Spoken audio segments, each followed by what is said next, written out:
നമസ്കാരം സാർ. നമസ്കാരം.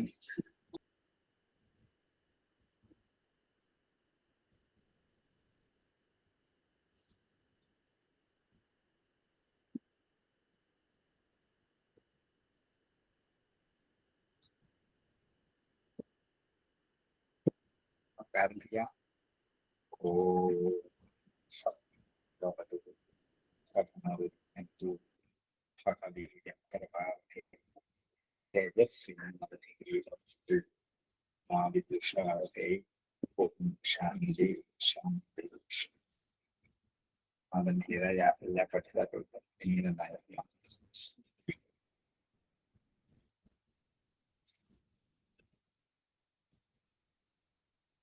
ഏകാദശം 6-ാം അധ്യായം, ഇനി 10-ാമത്തെ അല്ലേ എടുക്കണ്ടേ?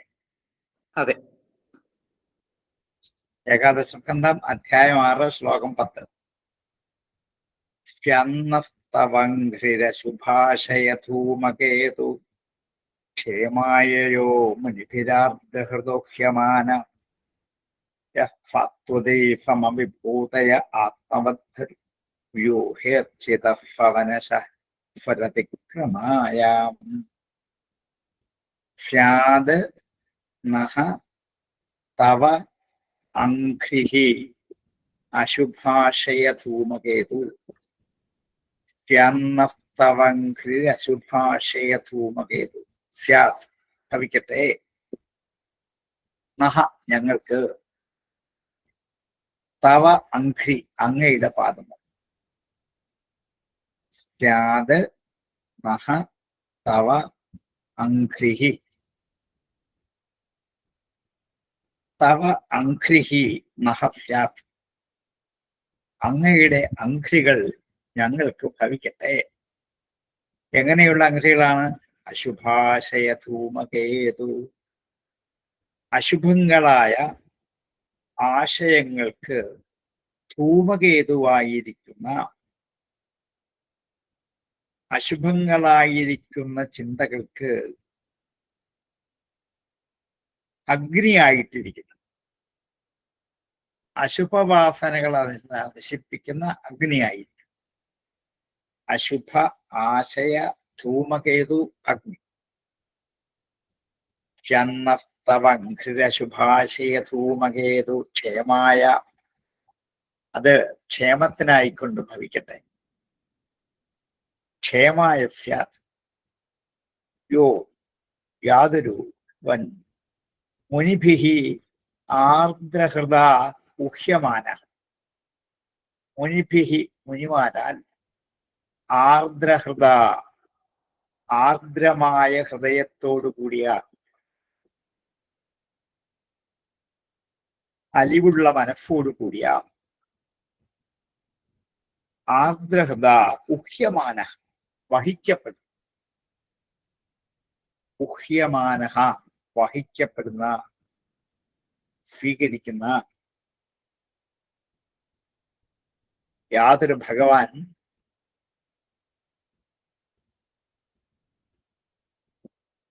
ആർദ്രഹൃദ മുനിഭിഃ ഉഹ്യമാന, ആർദ്രഹൃദയകളായ മുനിമാരാൽ വഹിക്കപ്പെടുന്നവനായി, യഹ യാതൊരുവൻ, സാത്വതൈഃ സാത്വതന്മാരാൽ, ഭക്തന്മാരാൽ, ഭഗവത് ഭക്തന്മാരാൽ, സമ വിഭൂതയെ സമമായ വിഭൂതിക്ക് വേണ്ടി, തുല്യമായ ഐശ്വര്യത്തിനായിക്കൊണ്ട്, സമ വിഭൂതയെ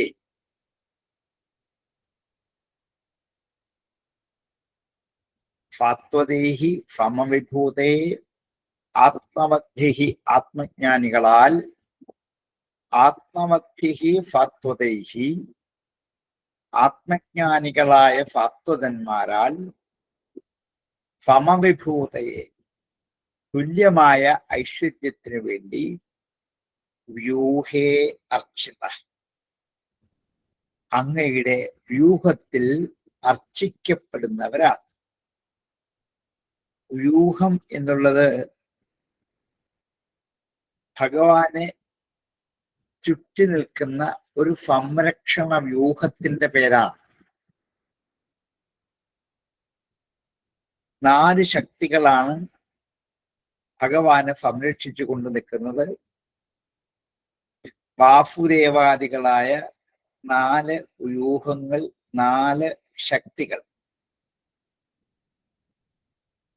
വാസുദേവൻ, സംഘർഷണൻ, പ്രദ്യുമ്നൻ, അനിരുദ്ധൻ. ഈ 4 പേരിൽ അറിയപ്പെടുന്ന നമ്മുടെ പുരാണ കഥാപാത്രങ്ങളൊന്നും അല്ല ഇതങ്ങനെ തെറ്റിദ്ധരിക്കരുത്. അല്ലാതെ ഭഗവാന്റെ ശക്തി സ്വരൂപത്തെ രക്ഷിച്ച് നിലനിർത്തുന്ന 4 വ്യൂഹം, സൈന്യം, ശക്തി എന്നത്. ആ വ്യൂഹത്തിൽ അർച്ചിച്ചതായിട്ട് പവനശഃ ഓരോ കാലങ്ങളിലും, കാലത്ത്, ഉച്ചയ്ക്ക്, വൈകിട്ട് 3 നേരവും ചെയ്യുന്ന ക്രിയയുടെ പേരാണ് പവനം എന്ന്. പവനശഃ എന്ന് വെച്ചാൽ 3 കാലങ്ങളിലായിട്ട് 3 സന്ധ്യകൾ തോറും അർച്ചിതഃ, പൂജിക്കപ്പെട്ടത്. അതിക്രമായ, സ്വരതിക്രമായ എന്നല്ല, അതിക്രമായ, സ്വർഗത്തെ അതിക്രമിക്കാനായിക്കൊണ്ട് സ്വരതിക്രമായ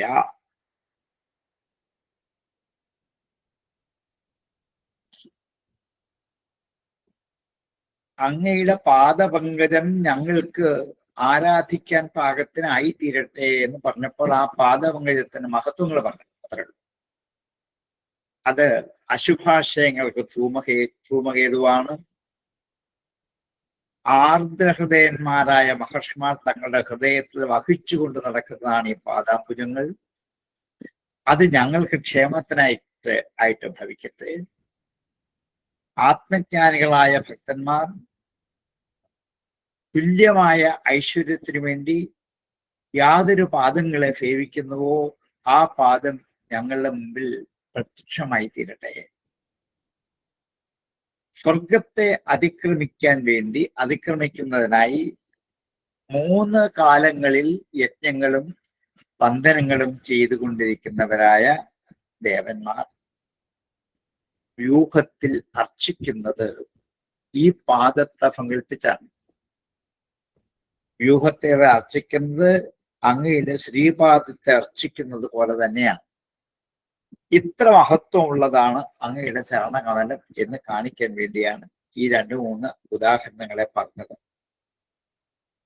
ഞങ്ങളുടെ അന്ധകരണത്തെ പരിശുദ്ധമാക്കാൻ ഈ പാദങ്ങൾക്ക് മാത്രമാണ് കഴിയുന്നത്. ഈ പാദത്തെ ഭജിക്കുന്നുള്ള ഗുണം അശുഭവാസനകളെ കത്തിച്ചു കളയും. നിരന്തരമായും പാദസേവനം ചെയ്തുകൊണ്ടിരുന്നാൽ ഉള്ളിലുള്ള ദുർവാസനകളെ മുഴുവൻ കത്തിച്ച് എരിച്ചു കളയാൻ കഴിയും. എല്ലാ പുരുഷാർത്ഥങ്ങളും നൽകാൻ ശക്തിയുണ്ട് ഈ പാദത്തിന്.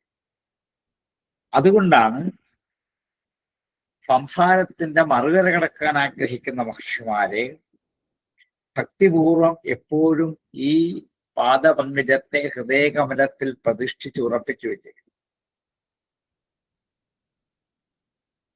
ആത്മജ്ഞാനികളായ ഭക്തന്മാർ സ്വർഗത്തിന് അപ്പുറത്ത് പോകണം. സ്വർഗമല്ല ലക്ഷ്യം.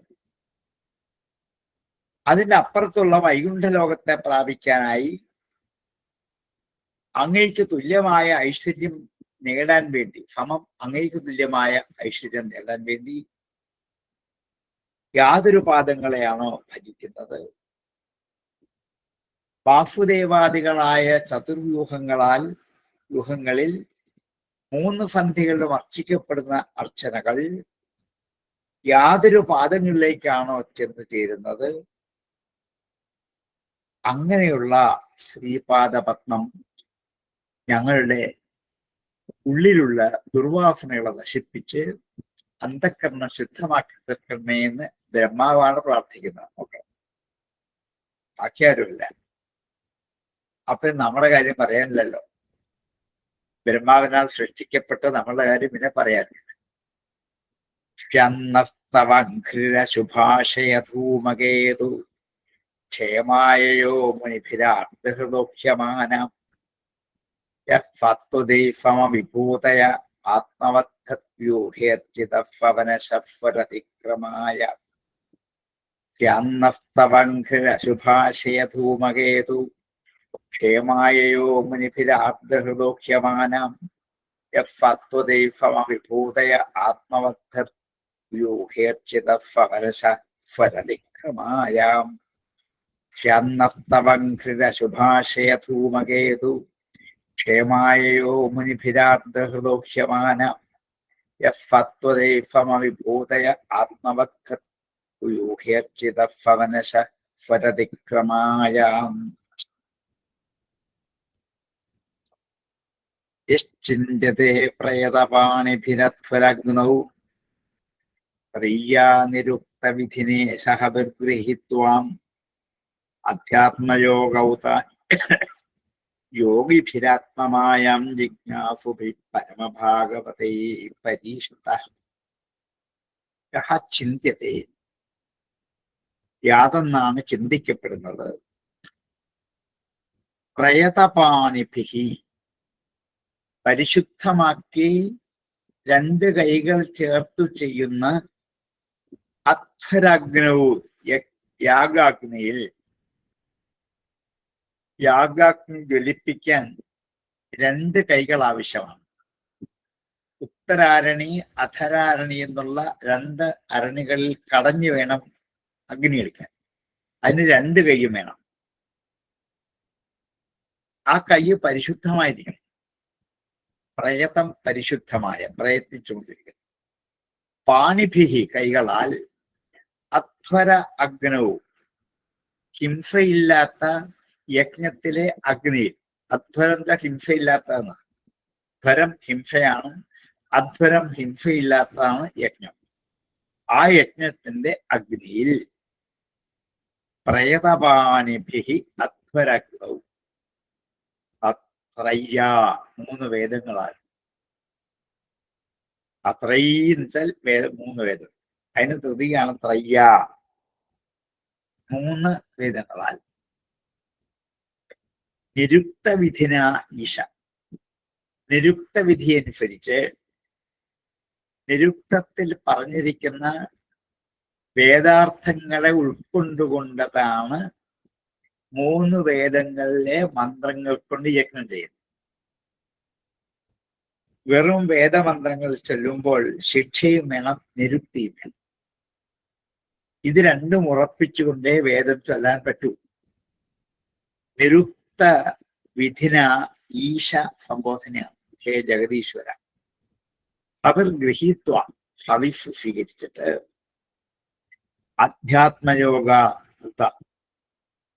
ഒന്നുകിൽ അധ്യാത്മയോഗത്തോട് കൂടി ചേർന്നുകൊണ്ട്, അല്ലെങ്കിൽ യോഗിഭിഹി യോഗികളാൽ ആത്മമായാം ആത്മാവിനെ മറയ്ക്കുന്ന മായയെ ജിജ്ഞാസുഭിഹി അറിയാൻ ആഗ്രഹിക്കുന്നവരാൽ ആത്മമായാം ജിജ്ഞാസുഭിഹി യോഗിഭിഹി പരമഭാഗവതേഹി പരമഭാഗവതന്മാരായ യോഗികളാൽ യഹ യാതൊരു പാദമാണോ പരീഷ്ട പൂജിക്കപ്പെടുക, പരീഷ്ട പൂജിക്കപ്പെടുക. ഒന്നുകിൽ ആത്മജ്ഞാനത്തിൽ അധിഷ്ഠിതരായിരിക്കുന്ന ആത്മജ്ഞാനികളായ യോഗികൾ, അല്ലെങ്കിൽ ആത്മാവിനെ മറയ്ക്കുന്ന മായയെ അറിയാൻ വേണ്ടി ജിജ്ഞാസുക്കളായ പരമഭാഗവതന്മാരായ യോഗിമാരാൽ പൂജിക്കപ്പെടുന്നതാണ് ഈ പാദപങ്കജം. ആ പാദങ്ങൾ ഞങ്ങൾക്ക് വിഷയമായി തീരണമേ. ഞങ്ങളുടെ ദുശ്ചിന്തകളാകുന്ന ദുർവാസനകളാകുന്ന ഈ മാലിന്യങ്ങളെ നശിപ്പിക്കാൻ ഈ പാദങ്ങൾ പര്യാപ്തമാകണമേ എന്ന് വീണ്ടും ബ്രഹ്മാവ് പ്രാർത്ഥിക്കാം.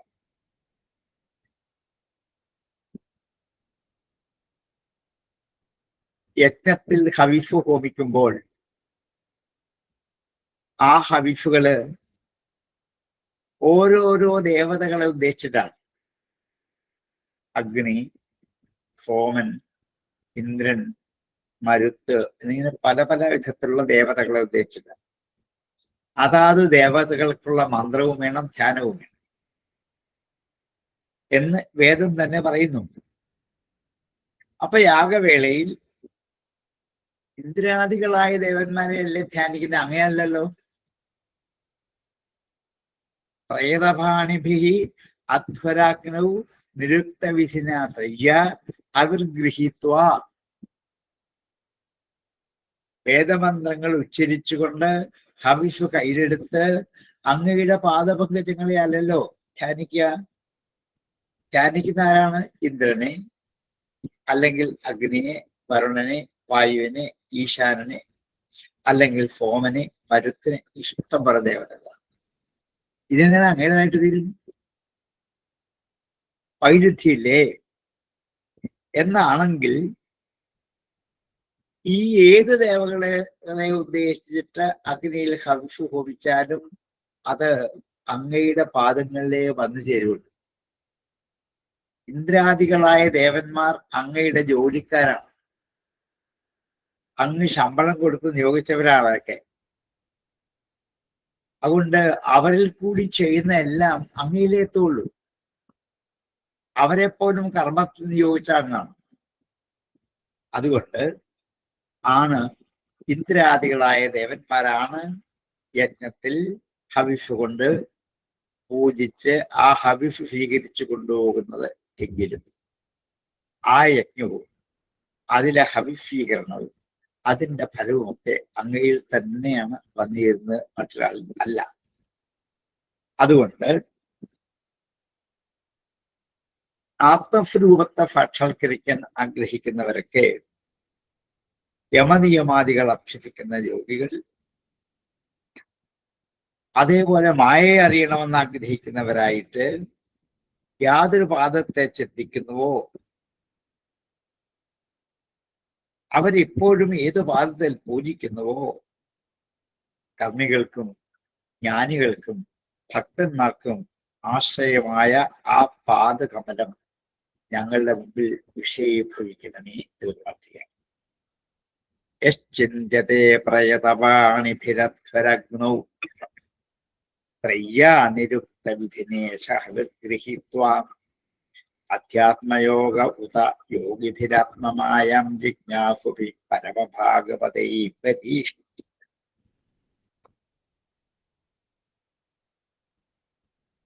യശ്ചിന്ത്യതേ പ്രയതപാണിഭിരധ്വരഗ്നൗ ത്രയ്യാനിരുക്ത വിധിനേശ ഹവിർഗൃഹീത്വാ അധ്യാത്മയോഗയുത യോഗിഭിരാത്മമായം ജിജ്ഞാസുഭി പരമഭാഗവതൈ പരീഷ്ട.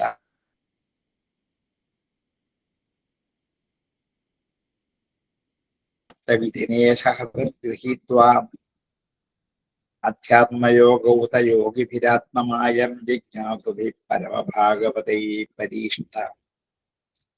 പര്യുഷ്ടയാ തവ വിഭോ വനമാലയേയം സംസ്പർദ്ധിനി ഭഗവതി പ്രതിപത്നിവത്ശ്രീ യഫുപ്രണീതം അമുയാർഹണമാദുന്നു സ്വദംഘ്രശുഭാശയതൂമകേതു. പര്യുഷ്ടയാ തവ വിഭോ,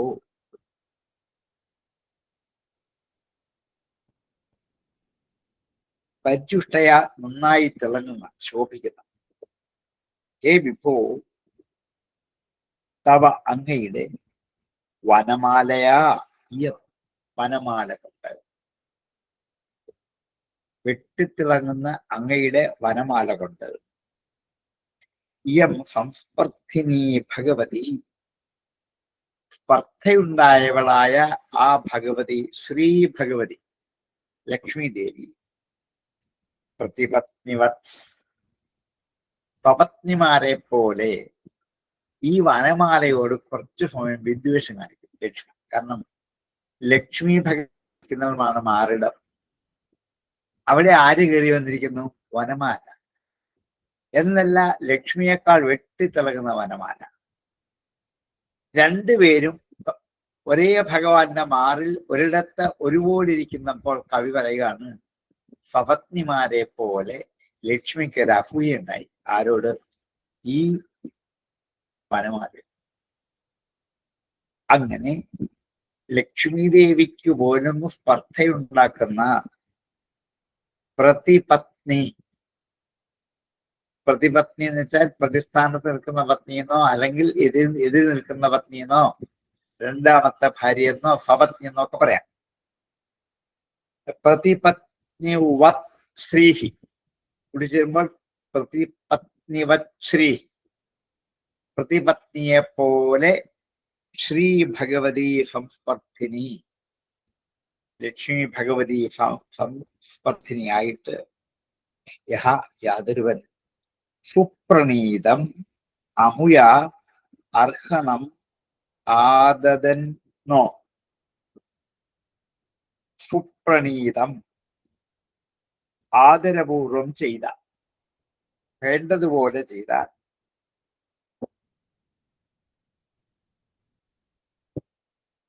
അമുയ ഇതുകൊണ്ട് അർഹണം ആദദൻ പൂജയെ സ്വീകരിക്കുന്നത് ഈ വനമാല കൊണ്ട്, അമുയ വനമാലയാ, ഈ വനമാല കൊണ്ട് ആദരപൂർവം ചെയ്യപ്പെട്ടതായ പൂജയെ അങ്ങ് സ്വീകരിക്കുന്നത് സുപ്രണീതം അമുയ അർഹണം ആദദൻ നഹ്, ഞങ്ങളുടെ ഭൂയാത് ഭവിക്കട്ടെ സദാ അംഘ്രിഹി അശുഭാശയധൂമകേതു, അശുഭാശയങ്ങൾക്ക് ദുർവാസനകൾക്ക് ധൂമകേതുവായ അഗ്നിയായിട്ട് ഭൂയാത് ഭവിക്കട്ടെ നഹ, ഞങ്ങളുടെ സദാ അംഘ്രിഹി അശുഭാശയധൂമകേതു യത്, സുപ്രണീതം അമുയ അർഹണം ആദദൻ നോ ഭൂയാത്, യാതൊരു പാദമാണോ ഭക്തന്മാർ നിരന്തരമായും പൂജിച്ചു കൊണ്ടേയിരിക്കുന്നു. ലക്ഷ്മി ദേവി പോലും ഭഗവത് പാദങ്ങളെ പൂജിച്ചു കൊണ്ടാണിരിക്കുന്നത്.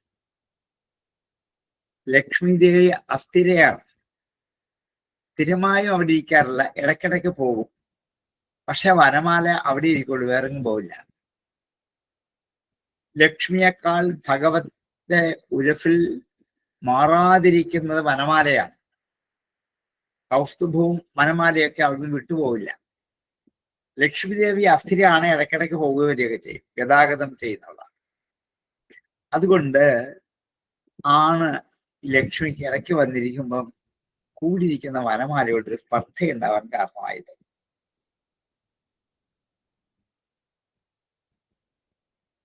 ഒരാളിരിക്കുന്നത് മറ്റേയാൾ ഇരിക്കാൻ തന്നെ ആഗ്രഹിക്കും. അത് സ്വപത്നിമാരുടെ സ്വഭാവമാണ്. അല്ലെങ്കിൽ ലക്ഷ്മിക്ക് ഇത്തിരി മാറിയിരിക്കാം, പക്ഷെ അതിരിക്കില്ല. അത് സ്വപത്നിമാരുടെ മാത്സര്യത്തിന്റെ ഫലമാണ്. അപ്പം ലക്ഷ്മിക്ക് അല്പസ്ഥലം മതിയാകാം, പക്ഷെ വനമാലയ്ക്ക് അധിക സ്ഥലം വേണം. അത് അനുവദിച്ചു കൊടുത്തപ്പോൾ ലക്ഷ്മിക്ക് സങ്കടമായി, ദേഷ്യമായി. അതുകൊണ്ട് ഭക്തന്മാർ എല്ലാവിധത്തിലും ചെയ്യുന്ന ഏത് പൂജയും അങ്ങ് പ്രീതിയോട് സ്വീകരിക്കും എന്നതിൽ തർക്കമില്ല. അങ്ങനെയുള്ള അങ്ങയുടെ പാദപങ്കജങ്ങൾ ഞങ്ങളുടെ ദുർവാസനകളെ നശിപ്പിക്കാൻ കാരണമാകട്ടെ. പര്യുഷ്ടയാ തവ വിഭോ വനമാലയേയം സംസ്പർദ്ധിനി ഭഗവതി പതിപത്നിവത്ശ്രീ യപ്രണീതമമുയാർഹണമാദദന്നോ ഭൂയാത്ഫദഘ്രിരശുഭാശയധൂമകേതു. പര്യുഷ്ടയാ തവ വിഭോ വനമാലയേയം സംസ്പർദ്ധിനി ഭഗവതി പതിപത്നിവത്ശ്രീ യപ്രണീതം അമുയാർഹണമാദദന്നോ ഭൂയാത്ഫദഘ്രിരശുഭാശയധൂമകേതു. പര്യുഷ്ടയാ അദ്വൈതം പറഞ്ഞുകൊണ്ടിരുന്നതിനിടയ്ക്ക് അതേന്നെ, അതെ, ഇടയ്ക്കൊരു വാത്സര്യോ ഒരു സപത്നിയാരുടെ എത്ര രസകരമായി സന്നിവേശിപ്പിച്ചോടെ. പെട്ടെന്ന് ആ മൂടൊന്ന് മാറ്റി. അതെ അതെ അതെ അതെ, നമ്മളെ ഒന്ന് ലളിതവൽക്കരിച്ചു. അതെ അതെ അതെ അതെ. ആ തികളുടെ ഭാഗത്തുനിന്ന് താഴേക്ക് ഇറങ്ങുന്നു. വേദാന്തത്തിൽ പ്രത്യേകിച്ച് കഴിഞ്ഞ ശ്ലോകങ്ങളില് അതെ അതെ യാഗാദി ക്രിയകളെ വേദാന്തവുമായിട്ട് അല്ലെങ്കിൽ അദ്വൈതവുമായിട്ട് അങ്ങനെ ചേർത്ത് സമന്വയിപ്പിച്ചു പറഞ്ഞുകൊണ്ടിരിക്കുകയല്ലായിരുന്നു. അതെ അതെ, കാരണം കർമ്മം വേറെയാണെന്ന് വിചാരിച്ചല്ല, കർമ്മകാണ്ഡത്തെ ജ്ഞാനകാണ്ഡവുമായിട്ട് അങ്ങനെ ചേർത്ത് കൊണ്ടുപോവാണ്. അതെ, വന്നതിനിടയ്ക്ക് മനോഹരമായിട്ടൊരു അപ്പോഴാണ് മാരണത്തിൽ രണ്ടുപേരിയ്ക്കുന്നല്ലോ. അപ്പൊ സ്പർദ്ധ ഉണ്ടാകും. ഒരാള് സ്ഥിരമാണ്, മറ്റൊരാള് ഉയരുന്നതാണ്. ഒരാൾക്ക് ഇത്തിരി സ്ഥലം മതി, മറ്റൊരാൾക്ക് കൂടുതൽ സ്ഥലം വേണം. ഇതിങ്ങനെ പ്രശ്നമായി തീരും. ഇങ്ങനെയുള്ള ഇവർ പോലും അർച്ചിക്കുന്നതാണ് അങ്ങയുടെ പാദമംഗലം. അത് കാവ്യാസ്വാദനത്തിന്റെ എത്ര സുന്ദരമായിട്ടാണ് പോകാതിരിക്കാനായിട്ട്. അതെ അതെ, എപ്പോഴും അതിൽ വ്യാസം ബദ്ധശ്രദ്ധനായിരിക്കും. നല്ല വേദാന്തം പറയുമ്പോഴും കാവ്യാത്മകത വിട്ടുപോവാതെ കോർത്തിണക്കിക്കൊണ്ടു.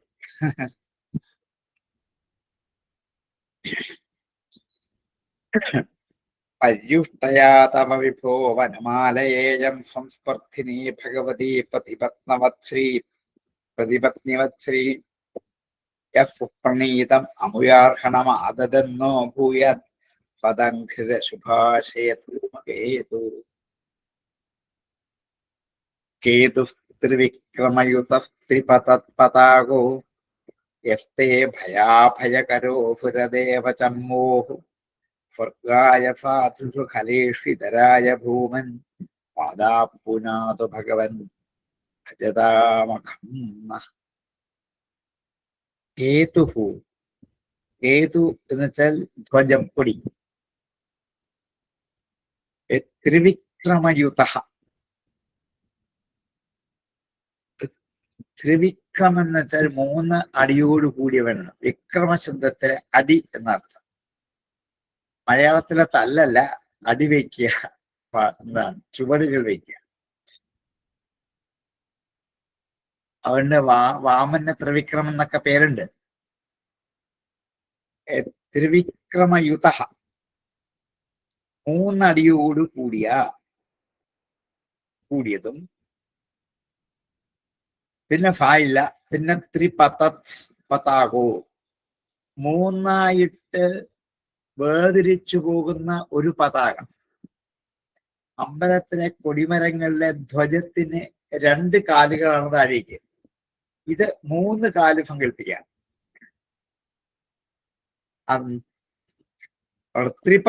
പതാകോ, 3 വേറിട്ട് ഒഴുകി വരുന്ന ഈ പതാക. പതാക എന്നുള്ള വാക്ക് സംസ്കൃതമാണ്. കേതുസ്ത്രിവിക്രമയുതസ്ത്രിപതത്പതാകോ യസ്തേ, യാതൊന്നാണോ അങ്ങയുടെ ഭയാഭയകരോ, ഭയത്തെയും അഭയത്തെയും ഉണ്ടാക്കി തീർക്കുന്ന അഭയകര. അസുരദേവ ചമ്മോഹു, അസുരന്മാരുടെയും ദേവന്മാരുടെയും സൈന്യങ്ങളുടെ, സൈന്യം, ചമൂഹു സൈന്യം എന്നാണ്.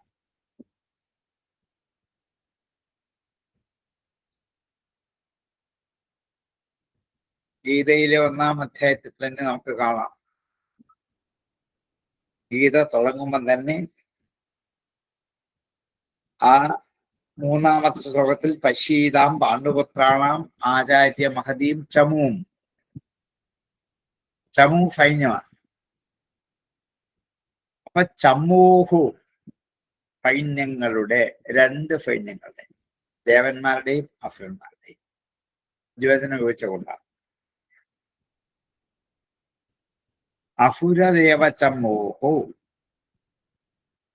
ഒന്ന് ഭയമുണ്ടാക്കുന്നത്, മറ്റേത് അഭയം ഉണ്ടാക്കുന്നു. ഭയാഭയകരോ അസുരദേവ ചമ്മൂഹു ഭയാഭയങ്ങളെ ഉണ്ടാക്കുന്ന അസുരന്മാരുടെ ദേവന്മാരുടെയും സേനകളിൽ യാതൊരു പാദമാണോ ചിലർക്ക് ഭയത്തെയും ചിലർക്ക് അഭയത്തെയും ഉണ്ടാക്കുന്നത്? സ്വർഗായ സാധുഷു, നല്ലവരിൽ സ്വർഗത്തിനായിക്കൊണ്ട്, സാധുഷു സ്വർഗായ, ഖലേഷു ഇതരായ, ദുഷ്ടന്മാർക്ക് മറ്റു വിധത്തിൽ നരകത്തിൽ.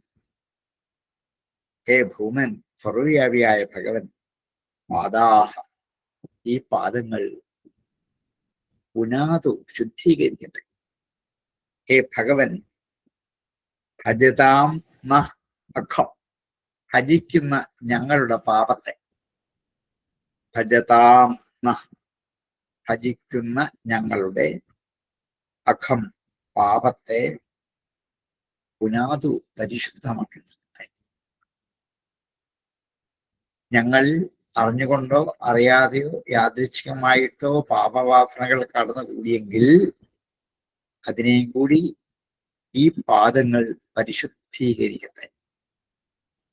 ഈ പാദത്തിന് മറ്റൊരു മഹത്വമാണ്. 3 അടിയായി ലോകത്തെ മുഴുവൻ അളർന്ന പാദമാണ് ഇത്. ഈ പാദപങ്കജത്തിന്റെ മഹത്വം മാത്രമാണ് വർണ്ണിച്ചുകൊണ്ടേ വരിക. ഈ പാദം കൊണ്ടാണ് ഭൂമി മുഴുവൻ 3 അടിയായിട്ടാണ് അളന്നത്.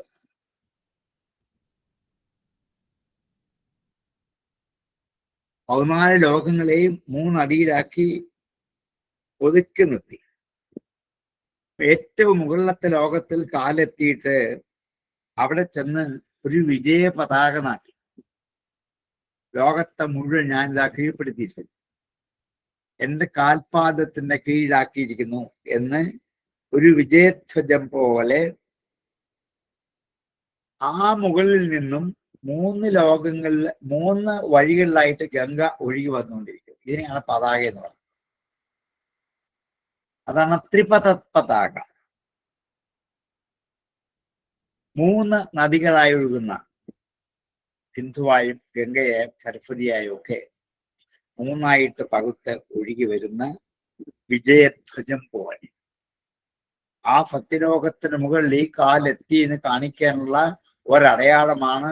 അവിടെ നിന്നും 3 വഴിയായിട്ട് നദി ഒഴുകി താഴെ വന്ന് ചേർന്നിരിക്കും. ഇത് കാണുമ്പോൾ ആ വിജയക്കൊടിയുടെ ഏറ്റവും വലിയൊരു സിംബല, അടയാളമാണ്.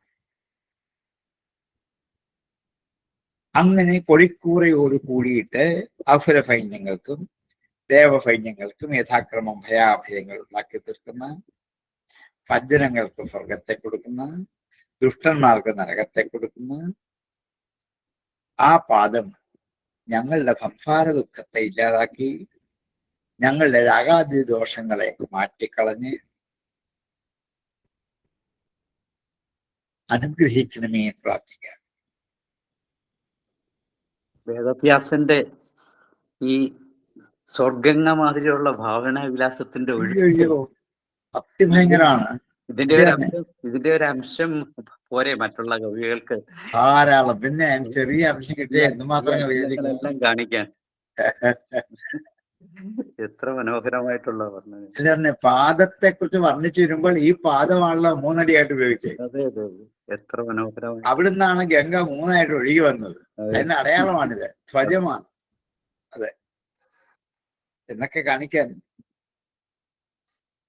മഹാബലിയുടെ പേരിലുള്ള ഒരു വലിയ പ്രീതി കാണിക്കാനാണ് വാസ്തവത്തിൽ ഇത്രയും സാഹസം അവിടെ ചെയ്തത്.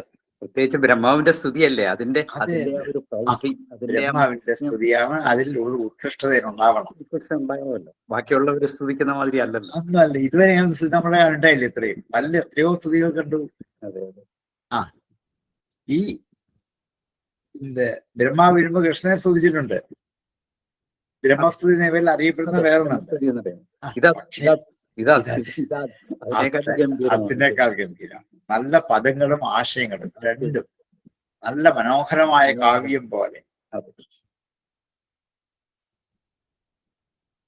കേതുസ്ത്രിവിക്രമയുത സ്ത്രിപതപതാകോ യസ്തേ ഭയാഭയകരോ സുരദേവ ചമ്മോ സ്വർഗായ സാധുഷു ഖലേഷ്വിതരായ ഭൂമൻ പാദാ പുനാതു ഭഗവൻ ഭജതാമഖം നാം ഹേതുസ്ത്രിവിക്രമയുതസ്ത്രിപതത്പതാകോ യസ്തേ ഭയാഭയകരോ സുരദേവ ചമ്മോ സ്വർഗായ സാധുഷു ഖലേഷ്വിതരായ ഭൂമൻ പാദാ പുനാതു ഭഗവൻ ഭജതാമഖം നാം ഹേതുസ്ത്രിവിക്രമയുതസ്ത്രിപതത്പതാകോ യസ്തേ ഭയാഭയകരോ സുരദേവ ചമ്മോ സ്വർഗായ സാധുഷു ഖലേഷ്വിതരായ ഭൂമൻ പാദാ പുനാതു ഭഗവൻ ഭഗവൻ ഭജതാമഖം നാം നഫ്യോതകാ വൈ വയസ്യവശേ ഭവന്തി ബ്രഹ്മാദയസ്തനുമൃദോ മിഥരദ്യമാനാഃ കാലസ്യതേ പ്രകൃതിപൂരുഷയോ പരസ്യശം നസ്തനോദ്ചരണ പുരുഷോത്തമസ്യ നഫ്യ ഉത ഗാവ ഇവ മൂക്കു തുളച്ചു കോർത്ത ഒരു പശുവിനെ നഫ്യം എന്ന് വെച്ചാൽ നാഫയിൽ കൂടി ഉത കോർത്തെടുത്ത ഗാവ ഇവ പശുവിനെ പോലെ മൂക്ക് തുളച്ച് കയറി കെട്ടിയ പശു അല്ലെങ്കിൽ കാള എന്തുമാവട്ടെ അത് അസ്വതന്ത്രകളാണ്. ആരുടെ കയ്യിലാണോ ഈ കയറിയിരിക്കുന്നത് അയാളുടെ നിയന്ത്രണത്തിന് വിധേയമായി മാത്രമേ ഇതിന് സഞ്ചരിക്കാൻ പറ്റുള്ളൂ. നഫ്യോതകാവ ഇവ യഫ്യ വശേ ഭവന്തി, ആരുടെ വശത്തിലാണോ ഈ ലോകം മുഴുവൻ ഭവന്തി ഭവിക്കുന്നത്. സാറേ ഇപ്പൊ ആ കാലത്ത് ഇതേമാതിരി പശുക്കളുടെ കാളുകളുടെ ഒക്കെ ഉണ്ടായിരുന്നു വേണം വിചാരിക്കാൻ, അല്ലെങ്കിൽ ഉപമാനങ്ങൾ എടുക്കത്തില്ലല്ലോ. അതെ അതെ, സാധാരണമായിരുന്നായിരിക്കണം ആയിരിക്കാം. അന്നും ഇങ്ങനെ ചെയ്തിരുന്നു വേണം വിചാരിക്കാം, അല്ലെങ്കിൽ ഉപമയുടെ സ്വീകരിക്കില്ല. അത് പരിചയമാണല്ലോ ഇത്. ആയിരിക്കും, കാരണം അന്നത്തെ ഏറ്റവും വലിയ സമ്പത്ത് തന്നെ അത് തന്നെയാണ്. അപ്പൊ അവരെ നിയന്ത്രിക്കാൻ വേണ്ടിട്ട് ഇങ്ങനെ ചെയ്യാറുണ്ടായിരിക്കാം. അതെ അതെ അതെ. അതുപോലെ ഈ ലോകത്തെ മുഴുവൻ മൂക്കുവേറിട്ട് അടക്കി നിർത്തി നിയന്ത്രണത്തിലാക്കുന്ന അങ്ങാണ്. യസ്യ വശേ ഭവന്തി ലോകാ ബ്രഹ്മാദയസ്തനുഭൃതോ, ബ്രഹ്മാവ് ആദിയായ ഞങ്ങൾ ഈ ശരീരം സ്വീകരിച്ച് ഞങ്ങളെല്ലാം അങ്ങയുടെ ഈ മൂക്കുവേർ കൊണ്ട് നിയന്ത്രണത്തിൽ അധീനരാണ്. മിഥരർദ്യമാനാഹ, മിഥഃ അർദ്യമാനാഹ, മിഥഃ പരസ്പരം, മിഥഃ അർദ്യമാനാഹ മിഥരർദ്യമാനാഹ. ഞങ്ങള് പരസ്പരം പീഡിപ്പിക്കപ്പെടുന്നവരാണ്, അന്യോന്യം പീഡിപ്പിക്കപ്പെടുന്നവരാണ്. ന്നവരായ ബ്രഹ്മാവ് തുടങ്ങിയുള്ള സകല ശരീരികളും യാതൊരു അങ്ങയുടെ വശംവദരായിട്ടാണോ ഭവിക്കുന്നത്. നഫ്യോതകാവൈവയസ്യ വശേ ഭവന്തി ബ്രഹ്മാദേയസ്തനുഭൃതോ മിഥരാർദ്യമാനാഃ കാലസ്യതേ പ്രകൃതിപൂരുഷയോ പരസ്യ. പ്രകൃതിപൂരുഷയോ പരസ്യത്തെ കാലസ്യ. പ്രകൃതി പുരുഷന്മാർക്ക് അപ്പുറത്തുള്ള അങ്ങയുടെ കാലത്തിന്റെ ശം നഃ തനോതു, സുഖത്തെ ഞങ്ങൾക്ക് ചെയ്യട്ടെ. ചരണ പുരുഷോത്തംസ്യ, പുരുഷോത്തമനായ അങ്ങയുടെ പ്രകൃതിയിൽ നിന്നും പുരുഷനിൽ നിന്നും വേറിട്ട് നിൽക്കുന്നവനാണ് പുരുഷോത്തമൻ. ഗീതയിലെ ഒരു യോഗം മുഴുവൻ ഈ വേണ്ടി ഉപയോഗിച്ചിട്ടുണ്ട്, പുരുഷോത്തമ യോഗം. രണ്ടിന്റെയും അപ്പുറത്താണ്, പ്രകൃതിയുടെയും പുരുഷന്റെയും അപ്പുറത്താണ്. അതുകൊണ്ടാണ് ഉത്തമ പുരുഷസ്ത്വന്യ, ഉത്തമനായ പുരുഷനെയാണ് അവിടെ പുരുഷോത്തമൻ എന്ന് വിളിക്കുന്നതൊക്കെ ഗീതയിൽ പറയും. അതുകൊണ്ട് ഈ പ്രകൃതി പുരുഷന്മാരിൽ നിന്നും പരസ്യ പരനായി അന്യനായിരിക്കുന്ന പുരുഷോത്തമനായ അങ്ങയുടെ പാദം ഞങ്ങൾക്ക് സൗഖ്യത്തെ ചെയ്യാൻ കാരണമാകട്ടെ, ഞങ്ങൾക്ക് സുഖത്തെ ഉണ്ടാക്കി തരട്ടെ. കാലസ്വരൂപനാണ് അങ്ങ്. അതുകൊണ്ടാണ് എല്ലാവരെയും നിയന്ത്രിക്കാൻ പറ്റും. എല്ലാവരെയും നിയന്ത്രിക്കുന്ന ഒറ്റ ശക്തിയുള്ളൂ കാലം. എന്നെയും നിങ്ങളെയും ഈ പ്രപഞ്ചത്തിലുള്ള ചരാചരങ്ങളായ സകല വസ്തുക്കളെയും ചെടികളെയും ഉറുമ്പിനെയും ആന വരെയുള്ള എല്ലാത്തിനെയും നിയന്ത്രിക്കുന്ന കാലമാണ്. അതുകൊണ്ടാണ് കാലസ്യതേ. കാലസ്വരൂപനായ അങ്ങയുടെ ഓരോ പ്രവൃത്തികളും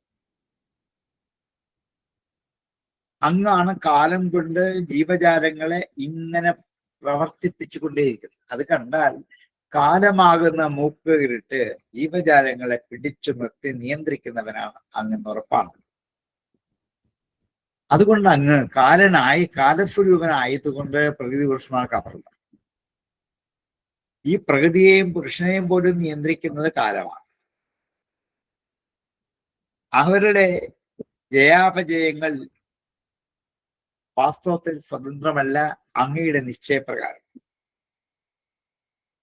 ഇങ്ങനെ എല്ലാവരെയും വിഷയത്തിലേക്ക് നിയന്ത്രിച്ചു കൊണ്ടിരുന്ന പുരുഷോത്തമനായ അങ്ങയുടെ പാദം ഞങ്ങൾക്ക് ക്ഷാമം ചെയ്യട്ടെ. പാദത്തെ കുറിച്ച് മാത്രമാണ് ഈ വർണ്ണന മുഴുവൻ. പാദസ്തുതി എന്ന് വേണേ പറയാം. ഇതാരും എങ്ങും ഉപയോഗിച്ചിട്ടുമില്ല. അതെ, ആ പരമാത്മാവിനെ ശരിക്കും എന്താ പറഞ്ഞ ആ രൂപം കൊടുത്ത് ആ പാദപത്മങ്ങളിൽ അങ്ങനെ പരമാത്മ തത്വത്തെ ആ ശ്രുതി തത്വം ശ്രുതി മന്ത്രങ്ങളെയൊക്കെ എത്ര മനോഹരമായിട്ട് അവതരിപ്പിച്ചിരിക്കുന്നു. കാരണം പാദപങ്കജങ്ങളെ സ്തുതിക്കണം, ധ്യാനിക്കണം എന്നൊക്കെ എപ്പോഴും എല്ലാ പുരാണങ്ങളും പറയാറുണ്ടെങ്കിലും അതിന്റെ മഹത്വം എന്താണെന്ന് ബ്രഹ്മാവിനെ കൊണ്ട് തന്നെ ഇവിടെ പറയിച്ചു. പാദപങ്കജം എന്താണെന്ന് ഇവിടെ കാണിച്ചത്. ഇത്രയും സ്തുതികൾ വാസ്തവത്തിൽ ഒരു ചെറിയ ടെക്സ്റ്റ് പോലാക്കി നമ്മള് അവരെ ഇത് ബോധ്യപ്പെടുന്നതാണ് എല്ലാവരെയും. ഇതാണ് പാദപങ്കജ സ്തുതി. പുരുഷൻ പ്രകൃതിക്കും പുരുഷനുമല്ല അതീതമായിട്ട് പരമാത്മ തത്വത്തെയാണ് ഈ പങ്കജങ്ങൾ കൊണ്ട് നമ്മൾ കാണുന്നത് എന്നുള്ള ആ ഒരു യാഥാർത്ഥ്യം നമ്മളെ ശരിക്കും ബോധ്യപ്പെടുത്തിക്കൊണ്ടാവും.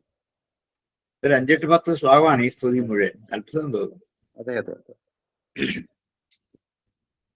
നഫ്യോതകാ വൈവൈഷ്യവശേ ഭവന്തി ബ്രഹ്മാദയസ്തനുഭൃതോ മിഥരാദ്യമാനാ കാലസ്യതേ പ്രകൃതിപൂരുഷയോ പരഫ്യാം ശന്നസ്തനോദുചരണം പുരുഷോത്തമഫ്യാം. നഫ്യോതകാ വൈവൈഷ്യവശേ ഭവന്തി ബ്രഹ്മാദയസ്തനുഭൃതോ മിഥരാദ്യമാനാ കാലസ്യതേ പ്രകൃതിപൂരുഷയോ പരഫ്യ ശന്നസ്തനോദുചരണ പുരുഷോത്തമഫ്യാം. നമുക്ക് ഇന്നുകൊണ്ട് ആ സ്തുതി തീരില്ല. നമുക്ക് ഇന്നിടുന്ന ഉപസംഹരിക്കുക ശബ്ദം ഇപ്പൊ കുഴപ്പമില്ല. പക്ഷെ കുറച്ച് നിന്ന് പോകണ്ടെന്ന് വിചാരിച്ചാൽ അടുത്ത ക്ലാസ് ഉണ്ടല്ലോ ഇച്ചിരി കഴിഞ്ഞിട്ട്. ഇന്ന് എനിക്കില്ലാത്ത ദിവസം. ഇന്ന് സാറിനില്ലേ? ഇല്ല. ഇപ്പൊ മാസത്തിൽ 2 വ്യാഴം 2 വെള്ളിയില്ല. ഓൾട്ടർനേറ്റ് അല്ലേ? അപ്പൊ ഞങ്ങൾക്ക് ഇല്ലാത്ത വ്യാഴാഴ്ച സാറിന് വേറെ ക്ലാസ് ഉണ്ട്. ശരി ശരി. ഈ അടുത്ത ആഴ്ച നിങ്ങൾക്കുണ്ട്, ഈ ആഴ്ച ഇല്ല. ഇന്നത്തെ ആഴ്ച ഇന്ന് വേറെ ക്ലാസ്സുകാർക്ക് കാണുമെന്ന് വിചാരിച്ചു. അടുപ്പിച്ചില്ല. ഇന്നതേ ഉള്ളൂ. ഇന്നിവിടെ ഉപസംഹരിക്കാം. എന്തെങ്കിലും സംശയം ചോദിക്കാം. നല്ല നിൽക്കാം. സാർ ഇപ്പൊ ഇത്രയും നമ്മളെ പഠിപ്പിച്ച ഇത്രയും ശ്ലോകങ്ങളുടെ അർത്ഥമുള്ള ഒരു ശ്ലോകം പ്രഥമസ്കന്ധത്തിലുണ്ട്. ഭീഷ്മസ്തുതിയില് ഭീഷ്മരോട് യുധിഷ്ഠിര് പറഞ്ഞു, ശ്രീകൃഷ്ണൻ എപ്പോഴും കൂടെ ഉണ്ടായിട്ടും വീരശൂര പരാക്രമികളായ സഹോദരങ്ങൾ ഉണ്ടായിട്ടും എന്റെ ജീവിതം എന്താ ഇങ്ങനെ ദുഃഖത്തിലായപ്പോ ഭീഷ്മര് പറയുന്നുണ്ടായിരുന്നു, ഇവനെ അറിയൂ. അതെ, വായുരിവ ധനാവലി, വായുവിനനുസരിച്ച് മേഘങ്ങൾ പോകുന്ന പോലെ ആ ഒറ്റ വരി കൊണ്ട് പറഞ്ഞതാണെന്നേ. അത് പിന്നെ പക്ഷെ വ്യാസന്റെ കൃതികളുടെ പ്രത്യേകത എന്താ വെച്ചാൽ പറഞ്ഞ കാര്യമാണ് ആവർത്തിച്ച് പറയുന്നത്. പക്ഷെ നമുക്കൊരിക്കലും അടുക്കുകയില്ല. വേറെ അങ്ങനെ അതെ, തോന്നിക്കുകയില്ല. വേറെ വേറെ ഉദാഹരണങ്ങളിലൂടെ പിന്നെ ഒക്കെ പറയുമ്പോൾ നമ്മൾ കുറച്ച് പഠിച്ചു കഴിയുമ്പോഴേ അന്ന് പറഞ്ഞ കാര്യമാണല്ലോ ഇത് തന്നെ ചിന്തിക്കാൻ പോലും നമുക്ക് പറ്റുള്ളൂ. വിഷയം ഒന്നല്ലേ ഉള്ളൂ, ബ്രഹ്മം ഈശ്വരൻ, അത് മാത്രമേ ഉള്ളൂ പറയാം. അതെ, അപ്പൊ വീണ്ടും വീണ്ടും അതാണ് ഈ പറയാ. പക്ഷെ പല വഴികൾ, പല മാർഗങ്ങൾ, പല രീതിയെ കൂടി പറഞ്ഞുകൊണ്ടുപോകുന്നു. അതെ, അതുകൊണ്ട് നമുക്ക് ആവർത്തന വിരസത ഒട്ട് അനുഭവപ്പെടുകയും ഒരിക്കലും ഒരിക്കലും ഇല്ല. അല്ല, ആവർത്തന വിരസത അനുഭവപ്പെടാൻ നമുക്ക് പിടികിട്ടാത്ത ഒരു കാര്യങ്ങൾ ആവർത്തിച്ച് നമുക്ക് സ്പൂണി കോരി തരികയല്ലേ. അതെ അതെ, പിബത്ത കുടിക്കൂ എന്ന് പറയാ നടക്കുക. അതെ അതെ, പക്ഷെ കുറച്ച് ക്ലാസ്സുകൾ കേട്ട് കേട്ട് കഴിയുമ്പോൾ നമ്മളിങ്ങനെ ചിന്തിക്കും, ഇതിനു മുമ്പും ഇത് കേട്ടിട്ടുണ്ടല്ലോ എന്ന് ചിന്തിക്കും. അതെ അതെ അതെ അതെ, അപ്പൊ നമുക്ക് അങ്ങനെ ഒന്നും ഉറയ്ക്കും. അതെ, സാറേ വേദം 4 ഉണ്ടായിട്ട് എല്ലായിടത്തും ത്രയി എന്നാണല്ലോ പറയുന്നത്, എന്താ സാറേ? ആദ്യം ഒന്നേ ഉണ്ടായിരുന്നുള്ളൂ, പിന്നെ അത് 3 പിന്നെ 4 ആദ്യം വേദം ഒന്നേ ഉണ്ടായിരുന്നുള്ളൂ. ഓക്കെ, പിന്നെ അത് പിന്നെ 3 പകുത്തു, 3 വരെ ഏൽപ്പിച്ചു. ഉം. അത് പോരാതെ വന്നപ്പോൾ ഏറ്റവും ഒടുവിൽ അതിനകത്ത് നിന്ന് ചില അംശങ്ങൾ മാത്രം എടുത്ത് മാറ്റി 4ാമതൊരാളെ ഏൽപ്പിച്ചതാണ്. പഴയ രീതി വെച്ച് ഇങ്ങനെ പറയുന്നേ ഉള്ളൂ. അപ്പൊ അത്രേ ഉള്ളൂ. അല്ല, അഥർവവേദത്തിന് പ്രാധാന്യം ഉണ്ടല്ലോ, ഇമ്പോർട്ടൻസ് ഉണ്ടല്ലോ. പിന്നെ തീർച്ചയായിട്ടും അതിന്റെ ബുക്കിൽ ഞാൻ എഴുതിയിട്ടുണ്ട് ഭംഗിയായിട്ട്. പിന്നെ ഒന്നും കൂടെ സാറേ, ഈ അന്ധകരണത്തിന് ഇങ്ങനെ പെറ്റുപ്പിന് അനിരുദ്ധൻ എന്നുള്ള ഒരു ഇത് വരുന്നില്ലേ സാറേ എവിടെയോ? അന്ധകരണത്തിലല്ല വരുന്നത്. ഭഗവാന്റെ വിഷ്ണുവിന്റെ ചുറ്റും നിൽക്കുന്ന 4 ശക്തികൾക്കാണ് ഈ പേര്. അന്ധകരണമായിട്ട് അതിന് ബന്ധമില്ല. ഏകാദശത്തിൽ എവിടെയോ അത് പറയുന്നുണ്ടല്ലോ സാറേ, അന്ധകരണമായിട്ടോ ഏതൊക്കെ ഭാഗമായിട്ട് പറയുന്നുണ്ട്, എവിടെയാന്ന് ഓർക്കുന്നില്ല സാറേ. അല്ലെങ്കിൽ നമ്മൾ അവിടെ വരുമല്ലോ, ഇപ്പൊ കാണാം. നേരമാണ്.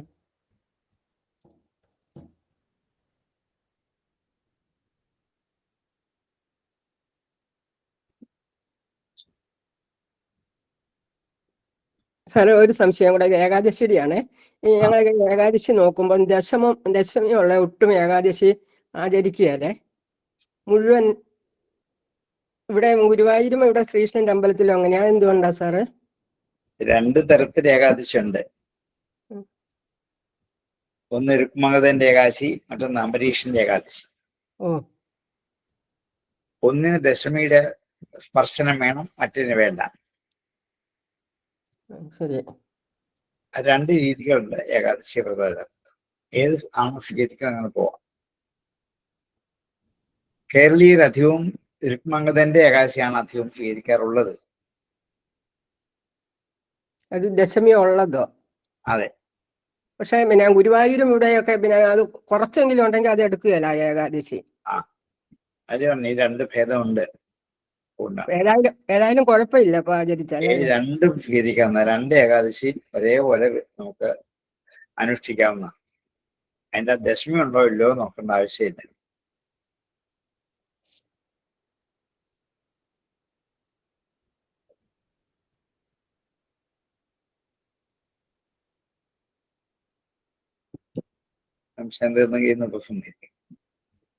ഓം പൂർണ്ണമദ പൂർണ്ണമിദം പൂർണ്ണാത് പൂർണ്ണമുദച്യതേ പൂർണ്ണസ്യ പൂർണ്ണമാദായ പൂർണ്ണമേവാവശിഷ്യതേ. ഓം ശാന്തി ശാന്തി ശാന്തി. നമസ്കാരം സർ. നമസ്തേ സർ. സാർ പോയി കഴിഞ്ഞു. നമസ്തേ സർ.